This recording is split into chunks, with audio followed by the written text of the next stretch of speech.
یہ جو پچھلے ہفتے حالات ہوئے، افسوسناک حالات کے نام پہ بنا تھا. اس کا نعرہ کیا تھا؟ پاکستان کا مطلب کیا؟ لا الہ الا اللہ.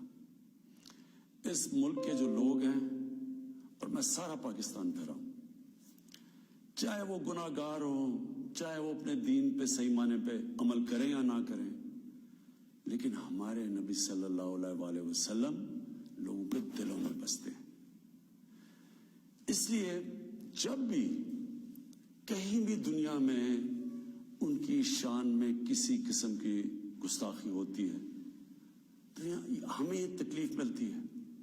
لیکن کیونکہ میں دنیا پھرا ہوں، صرف ہمیں نہیں تکلیف ملتی، جو بھی جہاں بھی دنیا میں مسلمان بستا ہے ان سب کو تکلیف ہوتی ہے. اب پچھلے ہفتے اور یہ جو افسوسناک حالات ہوئے، ایک جماعت نے ایسے کہ ان کو شاید باقی پاکستانیوں سے زیادہ پیار ہے اپنے نبی سے. دیکھیں، وہ جو ٹی ایل پی کا جو مقصد ہے، جس کی وجہ سے وہ لوگ باہر نکال رہے ہیں، میں آپ کو یقین دلاتا ہوں کہ وہی میرا مقصد ہے، وہ میری گورنمنٹ کا مقصد ہے. ہم بھی انہی کی طرح چاہتے ہیں کہ دنیا میں کسی ملک میں ہمارے نبی کی شان میں گستاخی نہ ہو. صرف ہمارا طریقہ کار فرق ہے. ٹی ایل پی کا کیا طریقہ کار ہے اور میری گورنمنٹ اور میرا جب سے ہم آئے ہیں، ہم کیا کوششیں کر رہے ہیں کہ دنیا میں یہ گستاخی نہ کی جائے ان کی شان میں، وہ یہ ہے. ٹی ایل پی یہ کہہ رہی ہے کہ جو فرانس میں ہوا، فرانس کے ایمبیسڈر کو واپس بھیجا جائے، ان سے سارے رابطے ختم کر دیے جائیں. ہماری جو گورنمنٹ کا طریقہ کار ہے وہ میں ابھی آپ کو تفصیل سے بتاتا ہوں، لیکن مقصد ہم دونوں کا ایک ہی. تو میں آج ذرا طریقہ کار کے اوپر بات کرنا چاہتا ہوں. 1979 کے اندر، نہیں 1990 میں غالباً 1990 کے ارد گرد سلمان رشدی نے ایک کتاب لکھی. اس کتاب میں اس نے ہمارے نبی صلی اللہ علیہ وآلہ وسلم کی شان میں گستاخی کی. پاکستان میں پبلک سڑکوں پہ نکلی، یہاں امریکن ایمبیسی پہ اٹیک کیا اور لوگوں کی شہادتیں بھی ہوئی. اس کے بعد آپ اٹھا کے دیکھ لیں کہ ہر تھوڑے سالوں کے بعد کوئی نہ کوئی مغرب کے کسی ملک میں ان کی شان میں گستاخی کرتا ہے. مسلمانوں کو تکلیف ہوتی ہے، کہیں باہر ریاکشن بھی ہوتا ہے، یا ہمارے ملک میں مظاہرے بھی ہوتے ہیں. لیکن یہ ہر تھوڑے سالوں کے بعد یہی سلسلہ آگے بڑھ جاتا ہے. تو کیا ہم نے ابھی تک کوئی فرق پڑا اس اپروچ سے؟ یہی ٹی ایل پی کر رہی ہے.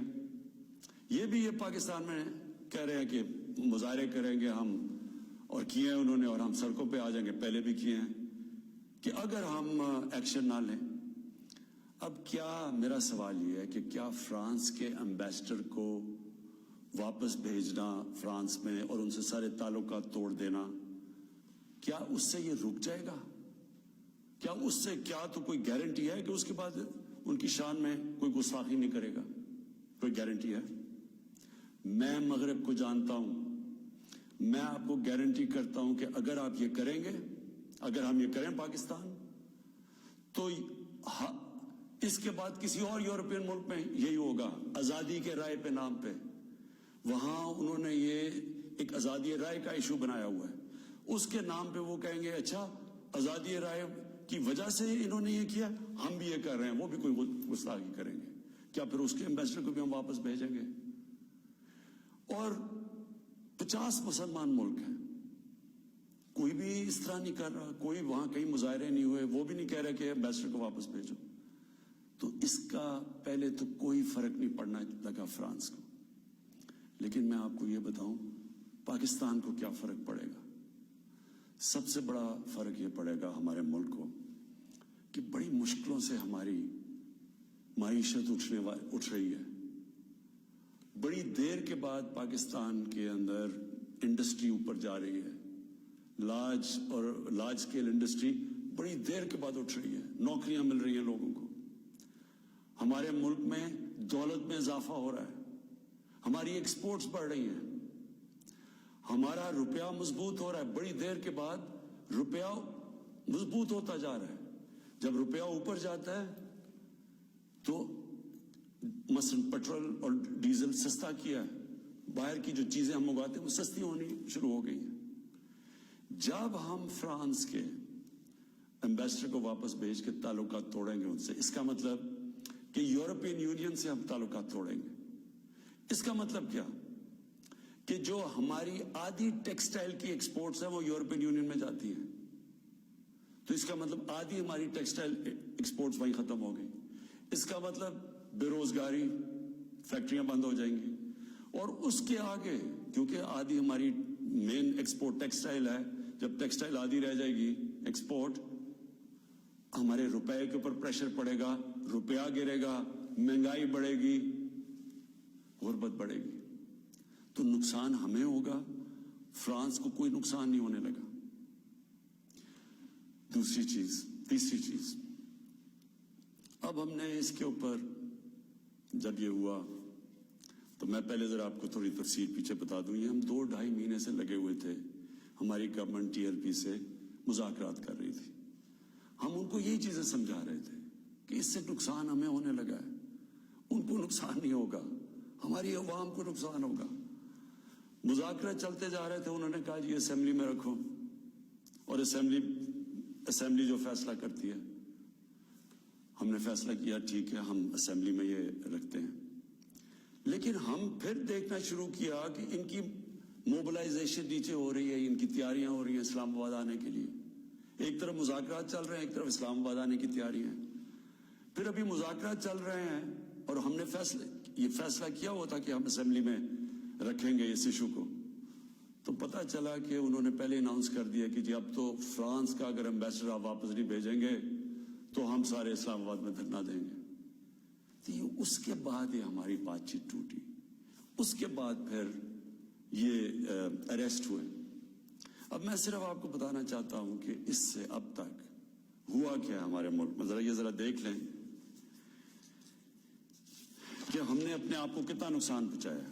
اب تک 40 پولیس کی گاڑیوں کو جلا دیا گیا، لوگوں کی پرائیویٹ پراپرٹی کے اوپر کئی لاکھوں کروڑوں روپے کا نقصان ہوا ہے، 4 پولیس والے شہید ہوئے ہیں، 800 سے زیادہ پولیس والے زخمی ہوئے ہیں۔ پہلے دن جب شروع ہوا تو تقریباً 100 سڑکیں بلاک کر دی، اس سے جو عوام کو نقصان ہوا، اس سے کئی جو آکسیجن کے سلنڈرز نہیں جا رہے تھے، بیچارے جو کورونا کے مریض ہیں ان میں اموات ہوئی، اور پھر باہر سے کود پڑے لوگ، ہمارے پاکستان کے دشمن۔ ابھی تک ہم نے جو 4 لاکھ ٹویٹس کو اینالائز کیا، ان میں سے 70% فیک اکاؤنٹ سے تھی۔ مثلا پروپیگنڈا، جس طرح یورپین یونین کی ڈس انفارمیشن لیب نے جب بتایا کہ ہندوستان کی کوئی 600 سائٹس ہیں، فیک سائٹس، میڈیا سائٹس، جس سے وہ فیک نیوز اور پروپیگنڈا کر رہے ہیں پاکستان کے خلاف، تو یہاں بھی ہمیں پتا چلا کہ 380 ہندوستان کے انڈیا کے گروپ تھے جو کہ واٹس ایپ سے فیک نیوز چلا رہے تھے کہ سول وار ہو گئی پاکستان میں۔ ہماری پولیٹیکل پارٹیز، مجھے افسوس سے کہنا پڑتا ہے کہ وہی JUI جو فضل الرحمان کی پارٹی، وہ بھی بیچ میں شامل ہو گئی کہ کسی طرح گورنمنٹ کو ڈیسٹیبلائز کریں، ملک کو نقصان پہنچائیں، ساتھ وہ نون لیگ۔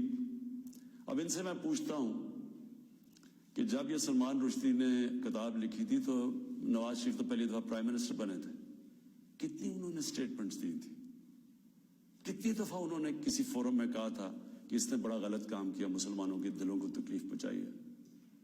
کتنی دفعہ کسی بھی مسلمان ہیڈ آف اسٹیٹ نے کسی انٹرنیشنل فورم پہ اس پہ بات کی تھی، کو نقصان کرو کوئی فرق نہیں پڑتا، فرانس کو اچھا ایمبیسڈر واپس بھیج دو کوئی فرق نہیں پڑتا۔ اب یہ سنیں کہ میری اپروچ کیا ہے، مقصد تو ہمارا ایک ہی ہے، ہم کیا چاہتے ہیں کہ ہم یہ چاہتے ہیں کہ یہ جو دیکھیں، میں پھر سے آپ کو بتاتا ہوں، مغرب کو میں سب سے بہتر سمجھتا ہوں، میری بڑی زندگی گزری ہے وہاں، میں ان کی سوچ کو جانتا ہوں. دیکھیں، سب سے پہلے جو کوشش کرنی چاہیے، جو ہم نے کی ہے، اور میں ابھی بتاتا ہوں ہم نے کیا کیا کوشش کی ہے. اچھا، میں یہ پہلے بتا دوں، سب سے پہلے جون 2019 میں 14ویں جو سمٹ تھی OIC کی، وہ پہلی دفعہ جا کے میں نے اسلاموفوبیا کی بھی بات کی، اور میں نے یہ بات کیا کہ جو مغرب کے اندر ہمارے پیارے نبی کی بے حرمتی کی جاتی ہے، کہ ہم سب مسلمان ملکوں کو مل کے ہم ایک پلان کرنا چاہیے، کہ اکٹھا اپروچ کرنا چاہیے، کہ ان کو سمجھانا چاہیے مغرب کو.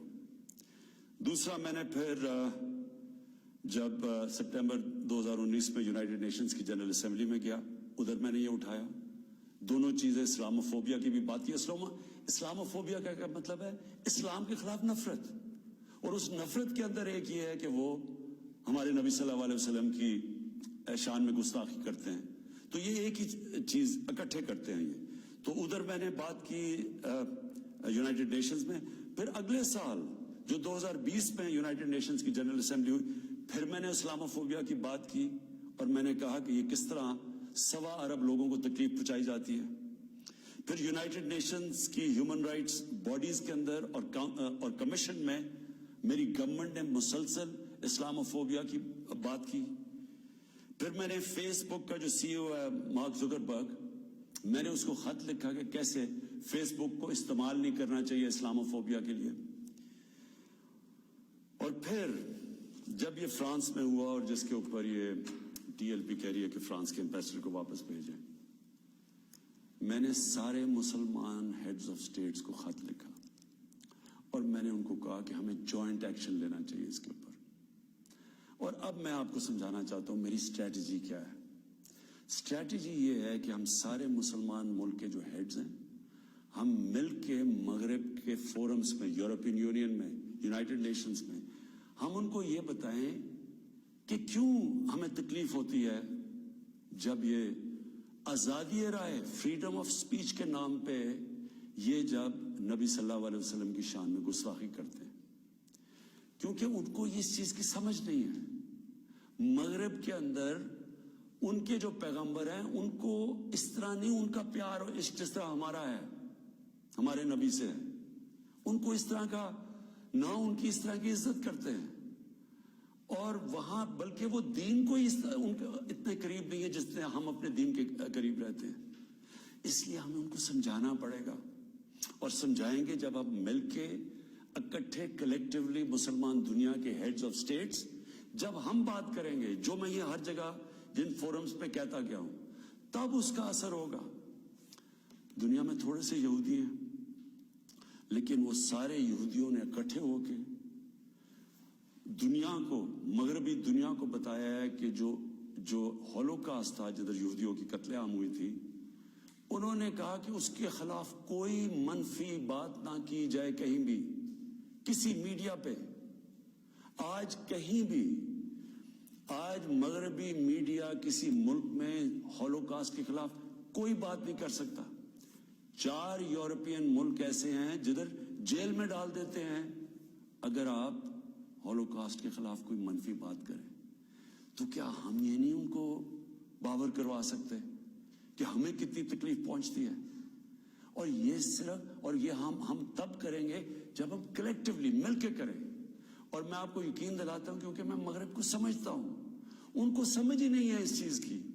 جب ہم پروٹیسٹ کرتے ہیں، جب ہم مظاہرے ہوتے ہیں، وہ سمجھتے ہیں مسلمان آزادی رائے کے خلاف ہے، اور وہ پھر بجائے اس کو سمجھنے کے، وہ پھر اور کوئی جان کے شرارت کرتے ہیں ہمیں تکلیف دینے کی. اس لیے پہلا تو یہ چیز ہے.